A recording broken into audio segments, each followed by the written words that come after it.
Alors là, c'est le 4e et dernier épisode d'une série sur Nicolas Sarkozy et on vous a parlé dans le dernier épisode du contexte en Libye. On vous encourage à aller voir cette vidéo avant de regarder celle-ci. Vous le savez, c'est la base, le pourcentage de voix reçues par un candidat dépend assez fortement de l'argent qu'il investit dans sa campagne. Et Nicolas Sarkozy le sait dès le début de sa carrière politique grâce à ses inspirations états-uniennes. Sauf qu'aux États-Unis, il n'y a pas d'encadrement des dons dans les partis politiques et pour les candidats. Pas de contrôle, contrairement à la France où les dons doivent être déclarés et sont limités à 7 500 € par an et par personne et sont plafonnés pour chaque candidat. Par exemple, les plafonds de dépenses pour la campagne présidentielle de 2007, c'est 16 millions d'euros pour le premier tour et ça va jusqu'à 22 millions pour le second. Et pour être remboursé de ces sommes par l'argent public et pour que son élection soit validée, il faut que ces plafonds soient respectés. Et ça arrange pas Nicolas Sarkozy parce que du coup, il part sur la même ligne de départ que tout le monde. Alors que lui, son projet, à la base, il est quand même assez antipopulaire. Surtout, il est, qu'il le veuille ou non, le candidat le plus proche du président sortant, Jacques Chirac. À cause de ces éléments, Sarkozy doit donc pouvoir se construire une image et faire une propagande bien plus intense que ses concurrents pour espérer l'emporter. Et certes, il a du monde médiatique de son côté, mais ce sera pas forcément suffisant. Alors, son équipe de campagne va demander un petit coup de pouce à un État qui a besoin d'aide diplomatique de la France, la Libye de Mouammar Kadhafi. C'est dans ces négociations occultes, illégales, dans ce pacte de corruption qu'on va se plonger dans cette vidéo avec le procès qui a eu lieu entre janvier et avril 2025 et dont le verdict va être connu en septembre. Alors, on est en 2011, année charnière de l'affaire. Une des raisons de l'importance de l'année 2011, ce sont les révélations journalistiques sur le financement de la campagne de Nicolas Sarkozy par le régime de Kadhafi. La première pierre dans cette affaire, elle est donnée par Kadhafi lui-même dans un entretien accordé au Figaro en mars 2011. Sarkozy est une défaillance mentale. C'est grâce à moi qu'il est arrivé à la présidence. C'est nous qui lui avons fourni les fonds qui lui ont permis de gagner. Il est venu me voir alors qu'il était ministre de l'Intérieur. Il m'a demandé un soutien financier. Des propos tenus également par le fils de Kadhafi à Euronews à la même période. Tout d'abord, il faut que Sarkozy rende l'argent qu'il a accepté de la Libye pour financer sa campagne électorale.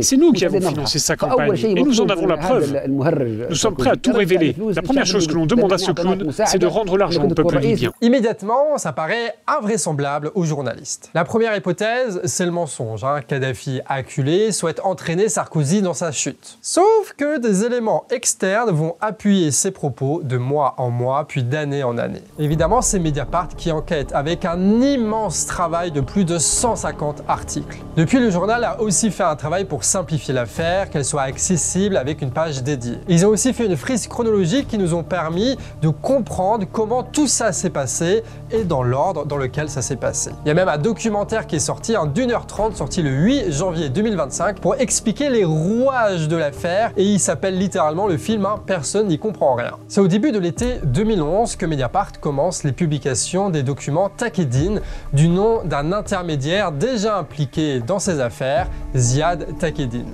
Ce type-là est un menteur, c'est un escroc franco-libanais qui a un casier judiciaire à tiroir qui est très impliqué dans le marchandage d'armement. En soi, lui, il n'est pas fiable, mais il a consigné plein de choses informatiquement, une masse de documents que Mediapart va réussir à récupérer. Cette mine d'or va permettre à Mediapart de faire une série de plus de 40 épisodes là-dessus sur plein d'aspects des aventures de Takieddine. L'affaire Karachi dans lequel il est l'un des grands suspects, comment Takieddine il a été protégé par les services secrets, des affaires de prostitution, de liens avec le Pakistan et la Syrie pour le compte de la mafia Sarkozy, et ça sur des pages et des pages. Énormément de documents donc, parfois très officiels et parfois non, mais pas moins significatifs. Par exemple, les journalistes trouvent des photos de vacances comme celle-ci où Takieddine pose avec des barons du sarkozysme, Jean-François Copé à gauche, qui sera à la tête du parti de Sarkozy pendant la présidence, et Brice Hortefeux, qui sera lui ministre de l'immigration sur la droite. Cette photo, elle date de 2003, 4 ans avant la victoire de Sarkozy à la présidentielle. Et évidemment, une grosse part de ces documents concerne les échanges entre l'administration du régime de Kadhafi et le cabinet de Nicolas Sarkozy, en particulier Claude Guéant,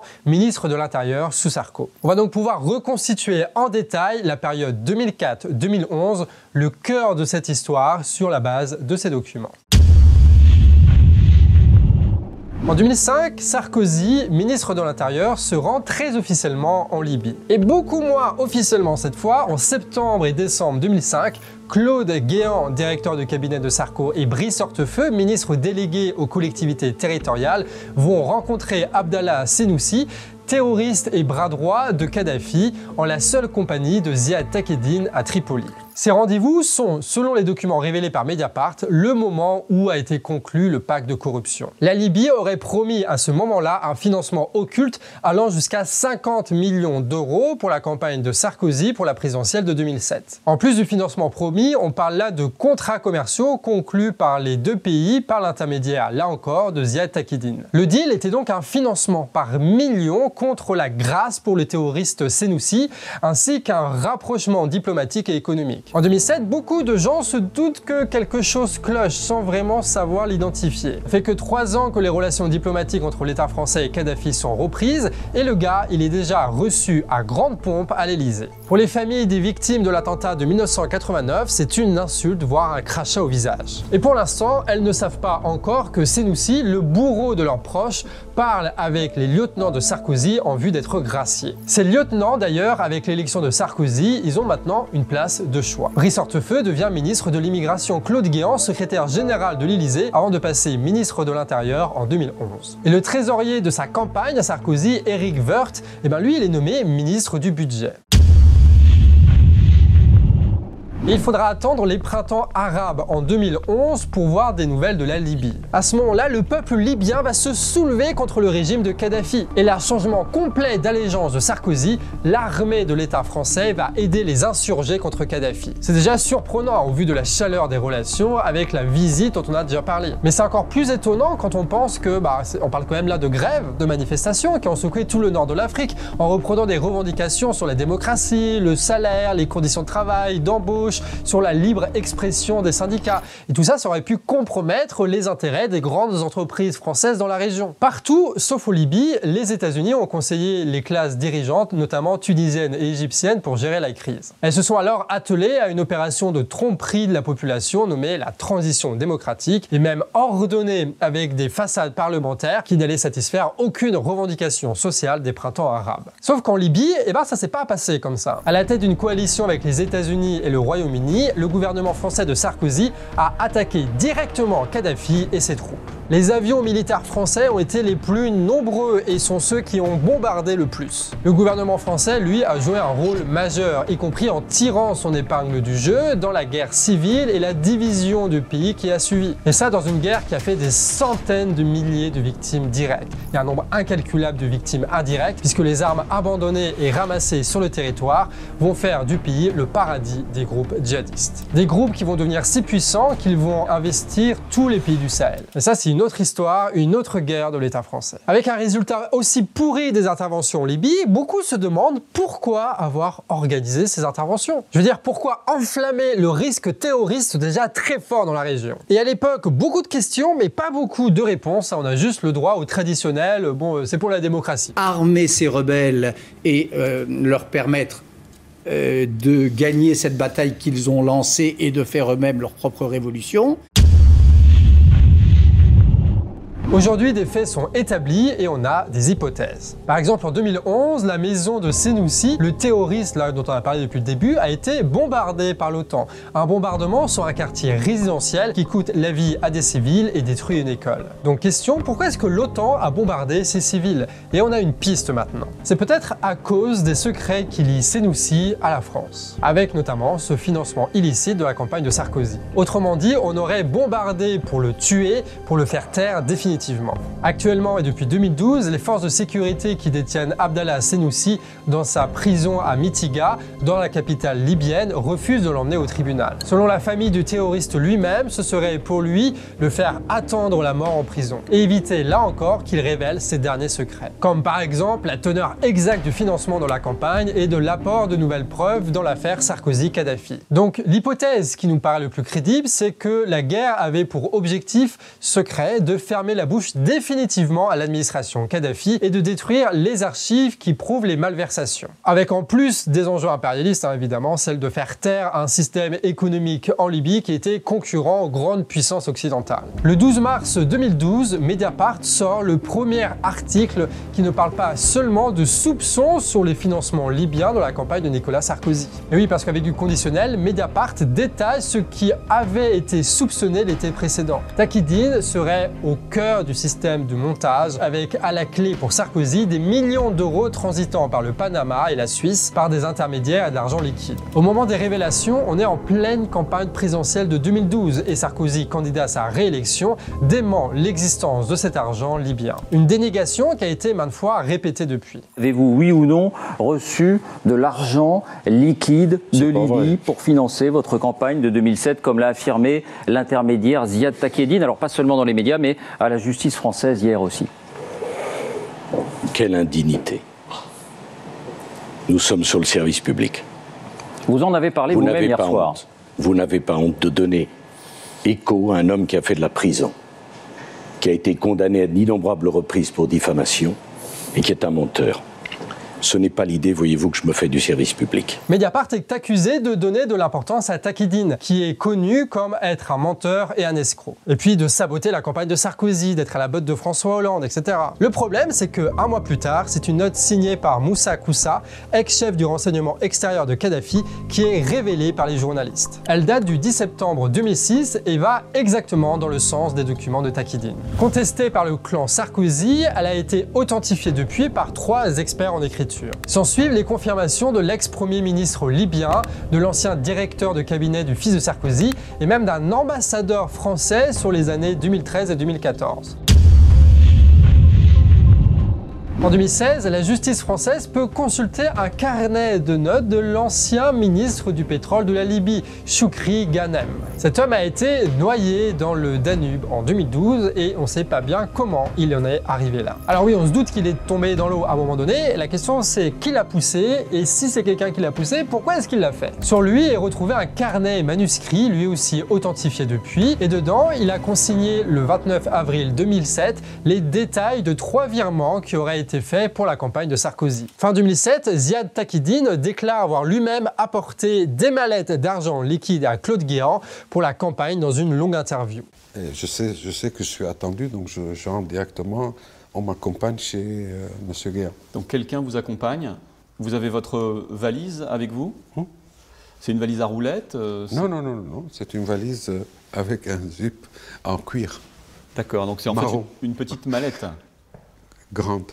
En 2019, ce sont les agendas de Brice Hortefeux qui vont alimenter le dossier judiciaire déjà bien solide avec des liens avérés entre Sarkozy, Takieddine et d'autres personnes comme Thierry Gaubert. C'est un autre intermédiaire dans l'affaire qui a reçu un demi-million de Kadhafi en 2006 sur un compte planqué au Panama. En parallèle des révélations de Mediapart, le marathon judiciaire commence. Et il est accompagné là aussi d'un feuilleton médiatique. Par exemple en 2015, Claude Guéant est mis en examen par la justice. Les motifs, c'est blanchiment de fraude fiscale en bande organisée et faux et usage de faux. En gros, il n'a pas déclaré l'argent Libye perçu au fisc et pour cacher ça, il a produit des faux documents. En 2016, après ses déclarations et les preuves qu'il apporte, c'est Ziad Takieddine qui est mis en examen à son tour. En 2018, Sarkozy est mis en garde à vue et Hortefeux est entendu comme suspect. À la suite de ça, Sarko est aussi mis en examen pour corruption passive, financement illicite de campagne électorale et détournement de fonds libyens. Ça veut dire que c'est lui qui a bénéficié de la corruption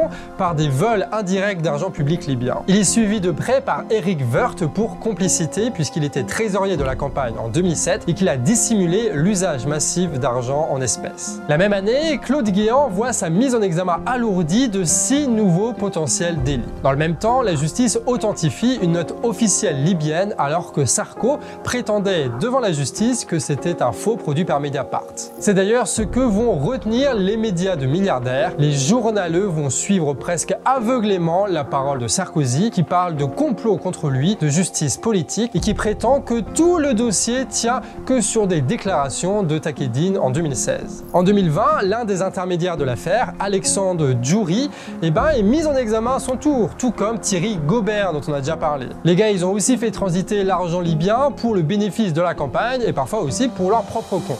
Et en octobre 2020, une première pour un ex-président de la République, Nicolas Sarkozy, est enfin mis en examen pour association de malfaiteurs, bientôt suivi par ses lieutenants Guéant et Hortefeux. Ce qui va faire que seulement un mois plus tard, tu vas avoir Sarko avec sa femme Carla Bruni et avec Mimi Marchand de la presse People qui vont faire en sorte de lancer une opération qui va s'appeler Sauver Sarko. L'idée pour la mafia Sarkozy, ça va être d'attaquer en permanence sur le manque de preuves de cette affaire en insistant sur les témoignages de Ziad Takedine. Et voyant que ça ne fonctionnait pas et que ça n'empêchait pas les mises en examen, ils vont promettre à Takedine de le payer s'il retire son témoignage. Et dans un extrait vidéo de 30 secondes miteux, tu as Ziad Takedine qui déclare depuis Beyrouth qu'il n'a jamais donné d'argent au clan. Un montage foireux qui va faire le tour de BFM car Marc-Olivier Fogiel et Ruth Elkrief notamment vont comploter avec la communicante de Sarkozy pour en faire une information capitale. Merci de nous avoir accordé cet entretien. Juste après son entretien exclusif, Ruth Elkrief s'assure auprès de l'équipe de Nicolas Sarkozy que tout le monde est satisfait.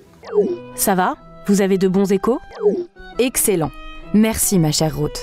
Émission décisive pour nous. Sincèrement, je l'espère du fond du cœur. Le lendemain, c'est au tour du patron de BFM TV. Bon retour? Canon. Top. Je pense vraiment que c'est un moment décisif dans sa défense et qui fera date. À chaque fois d'ailleurs, maintenant que vous aurez à traiter l'affaire libyenne, vous pourrez reprendre des morceaux, fondamentaux aussi. Oui, absolument. Selon les médias, à ce moment-là, il n'y a plus rien qui tient la route dans le dossier. Et ça, c'est évidemment de la propagande, une fake news qu'il faudra 3 ans et demi à Mediapart pour démonter, preuve à l'appui, parce que, en fait, cette affaire a été montée par la mafia Sarkozy. Maintenant, on a des SMS, la vidéo complète de Takedine à Beyrouth qui dit plus ou moins n'importe quoi pendant 5 minutes, et dont on a coupé seulement quelques secondes pour que ça aille dans le sens de Nicolas Sarkozy. Ah là, c'est du journaliste total, c'est sûr, hein. S'ouvre alors en justice une nouvelle affaire liée à l'affaire libyenne, celle des fausses rétractations de Takedine. Affaire dans laquelle même Carla Bruni, la compagne de Sarko, est mise en examen pour avoir pris une ligne téléphonique secrète en vue de communiquer avec Mimi Marchand pour organiser l'entourloupe. À l'époque, on avait fait d'ailleurs une vidéo sur les révélations de Mediapart en se concentrant sur Ruth Elkrief qui continue tranquillement sa carrière télévisée malgré cette affaire. Le procès de Sarkozy pour l'affaire libyenne a commencé le 6 janvier et le film de Mediapart, lui, il est sorti le 9 janvier. Les audiences ont lieu et en septembre, on va savoir si la justice française se dresse contre le clan Sarkozy ou s'il s'accepte de se mettre à genoux devant les cols blancs. On vous tient évidemment au courant de tout ça dans les prochaines vidéos du Canard, car comme vous savez, tous nos contenus sont gratuits grâce à votre financement. Et oui, c'est grâce à cette page Tipeee et vos dons mensuels qu'on peut rester indépendant et ne pas répéter les mensonges qu'on voit à la télévision sur Sarkozy et compagnie. Donc merci à tous ceux qui nous financent le long de l'année et si tu veux les rejoindre, le lien est en description. Il n'empêche que vous avez peut-être tiqué sur un nom particulier dans cette vidéo, celui de Mimi Marchand. Elle est maintenant mise en examen pour avoir participé à l'opération Sauver Sarko, mais vous la connaissez d'autre part. Parce que Mimi Marchand, on le sait, est très liée à la communication d'Emmanuel Sarkozy. J'ai dit Emmanuel Sarkozy? J'ai dit Emmanuel Sarkozy. Parce que Mimi Marchand est très liée à la communication d'Emmanuel Macron, notamment à sa mise en avant pour l'élection de 2017. Au cœur du dispositif, comme à chaque fois, la reine des paparazzis connaît tout le monde, show business, politique. La voici avec Emmanuel et Brigitte Macron au Touquet l'an dernier. Le couple présidentiel lui doit beaucoup. Elle a façonné leur image au fil des unes de la presse People. C'est loin d'être le seul lien qu'on peut faire avec Macron, parce que quand on s'intéresse à Sarkozy, on peut pas s'empêcher de voir les parallèles tellement que ça saute aux yeux. Le côté méprisant, le lien avec le milieu d'affaires, le traitement des manifestations, des révoltes en banlieue, le lien avec l'administration états-unienne, etc., etc. Il y a tellement d'indices d'ailleurs qu'on peut pas s'empêcher de se demander est-ce que Sarkozy c'était pas une forme de proto-Macron? Et toi, est-ce que tu as appris des choses dans cette vidéo? Est-ce que tu connaissais le fond de cette affaire-là? Tu peux nous dire ça en commentaire. Et évidemment, encore une fois, bravo à Mediapart, à qui on doit l'essentiel des grandes révélations et des enquêtes dans les milieux politiques en France. Donc on vous encourage à aller voir le site et à vous abonner aussi à ce média qui est absolument essentiel de garder. C'était Deb et Imric à l'écriture et Pixel au montage. Sur ce, des bisous et à la prochaine.